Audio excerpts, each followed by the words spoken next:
Guys, welcome back to Rodder's Garage. Today I am going to pick up a 51, 52-ish Chevy pickup that someone just purchased recently, and basically it's modified into an extended cab. It's a pretty cool little truck, but it's got air ride in it, and apparently it rides just absolutely terrible.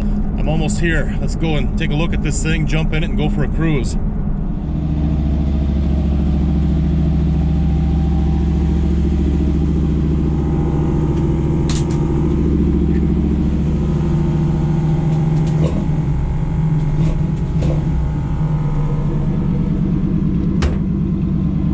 I'll go look at it. Okay. I'll be back.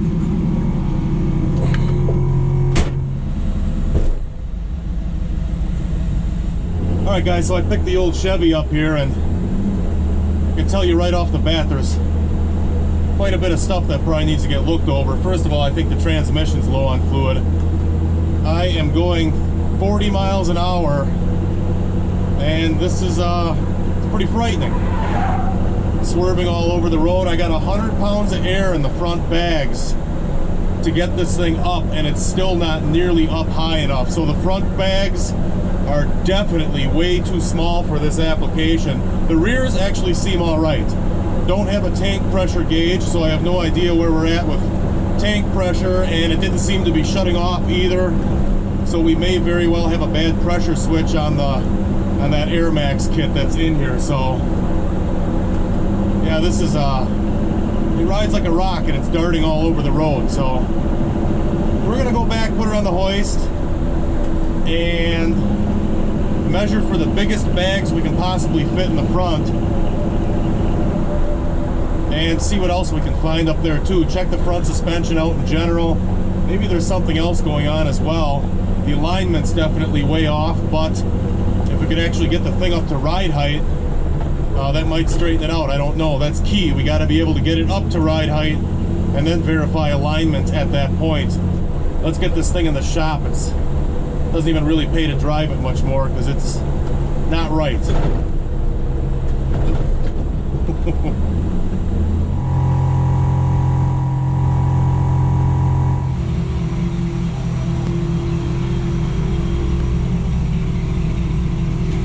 Alright, so before I rack this thing up on the hoist, let's take a look at a couple of things while it's sitting on the ground yet. Okay, so taking a look at the side profile of the truck right here, that front, in my opinion, is not nearly high enough. We can go underneath in a second and verify that off the control arm. I want my lower control arm to be flat and level, or maybe just a slight bit down. We're gonna check where that's at in a second, but that does look too low to me. The back, there's no air gauges for the back of the thing, so I just kind of bumped them up till it felt right. The back still has a good amount of cushion and actually feels pretty good back there. It's the front that we're gonna target here for the most part.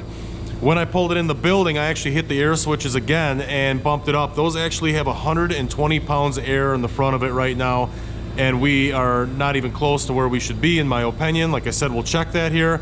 And also 120 pounds is just way too much, and that's why it rides like junk and steers like junk probably. So let's take a look at these control arms in the front and see where we're at. All right, well, looking in there, our lower control arm is up yet. I would like that, like I said, to be level or a little bit under level at ride height. And those bags have 120 pounds in them right now and cannot achieve that. So definitely need a bigger bag. And you know what? Now that I'm looking at this, that looks like an original Mustang 2 under here. Like that, not a kit, like they cut it out of a Mustang 2 and put it in here. That's definitely what that looks like. Regardless, we can see here from that bag, the way it is on the ground, that we cannot achieve our ride height. And those things look like they're mounted terrible in there too. Let's get this thing up on the hoist now and do a little further inspection on it.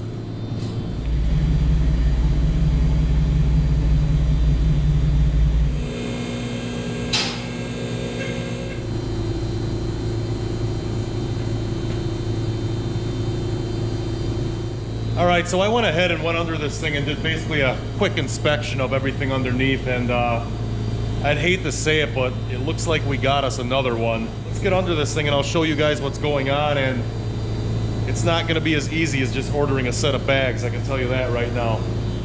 All right, well, I went ahead and first thing I did was try to look at these bags. I was figuring on hopefully just ordering some bigger ones, what I can trim out, what I can do to make bigger bags in general fit in here. And I started kind of looking at their suspension setup. Now what this is actually a Mustang 2, but an original one. This is not an aftermarket kit. Someone cut this stuff out of a Mustang 2 and put it in here, which that was kind of the old school way of doing it, and there's nothing wrong with it. But let's start off with the lower control arms. So they went ahead and refabbed their lower control arms to fit bags in it. Nothing wrong with that. That's totally fine. They got heavy plate on it, 1/4 inch bottoms or 3/16. That's all okay. But the angle of the bag is kind of odd, and obviously it's too small. Now originally what I thought was I could just notch this out a little bit here, maybe do some reinforcing up top and get a bigger diameter bag in by doing it that way. But the more I started looking, the more you start seeing. Like up here, we're gonna start looking at these welds. You know, not the greatest, I guess. Come down here, nothing's welded from that point up. That should be fully welded in. I would anyway, I guess that's my opinion on that. And then we start looking at some of the welds that are there, like that. Going on to the other side, we kind of have a bunch of similar stuff. We have multiple passes up there. I don't know, it kind of looks like they were using flux core, but yeah, it's really boogery, and I really wouldn't trust any of this. Look at this one back here on the back side of the cradle here. Yeah. Same thing coming up inside where it's welded off to the bottom of the rail and the boxing plates. I mean, just check some of that out. All right, so other than the fact that we would definitely have to clean everything up and re-weld all of those welds that are up here on the front, we also have some failing bushings here on the hockey sticks. Both sides, this one's out over here. One other thing I noticed was I don't think there was ever an alignment. There couldn't have been, or it's just installed that wrong. But I know it's going to be hard for you guys to see, but I'm looking at this spindle over here, and I got some negative caster on that. It's probably a couple degrees back. But if I come over here to the passenger side, I think you guys can see that that one's got a lot of positive on it, and that's not good. So I'm assuming there was never an alignment, or something's really out of whack where it physically can't be aligned. Other than that, ball joints are failing, top and lower ones. The steering rack is leaking pretty profusely over here, right out of the top seal on it, so that also needs to be replaced or fixed. So yeah, there is a serious amount of stuff up here on the front end. It's not going to be as simple as just putting the right bags in it. Let's take a look at the rear real quick. So moving back to the rear, one of the first things I noticed was none of the jam nuts are tight, which really doesn't matter on this type of setup. They can't really turn or move, but the jam nuts weren't tight, any of them. Some of the bolts are too short, actually. If we go over here under the drive shaft and up, you can see that we're not engaging the nylock there. It would be nice to have that stick through at least 1/8 of an inch and engage the nylock. Whatever, that's an easy enough fix. But also, when we go over here, let's take a look at this bag. That little weld there is all we have holding that bracket on for the airbag. There's nothing on the inside of the bracket. Kind of the same over here on the outside, if you guys could see that. Also kind of the same scenario over here on this one. I would just prefer to have a lot more weld on my stuff than what's going on here. We come down here on the bottom and inspect the brackets for the 4-link. Yeah, we got a lot of porosity in there. These ones are actually welded a little bit better than the bag mounts and stuff, but personally I would chase over just about every weld holding the suspension in this thing for just basic safety reasons.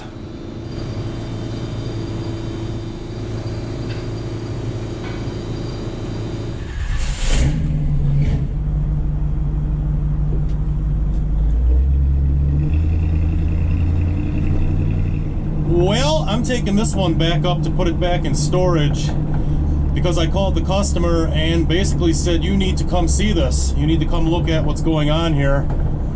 It's nice to show the customer firsthand what the actual problems are, but with the amount of stuff going on under here, I actually suggested to him that we cut out the front suspension and replace it with a newer kit. I don't care really what the kit is, something aftermarket with a completely new cradle, tubular control arms where we can easily mount the airbags in it. I mean, by the time we do ball joints and fix that steering rack and re-weld everything, we're probably going to be in the same boat if we just buy a new one and cut this stuff out. So that was kind of my suggestion to him, and I think that's really what this vehicle needs. I'm not really sure what the decision is going to be, but we're going to look at it again next week with it up on the hoist, show him and let him make the call. As for the rear suspension, where everything's lightly welded, that I would just wire wheel all the paint off and re-weld it myself. The rear is fine other than the actual welds themselves. So it's kind of where I'm at. Basically just took a look at it, and we're gonna have to make that decision next week.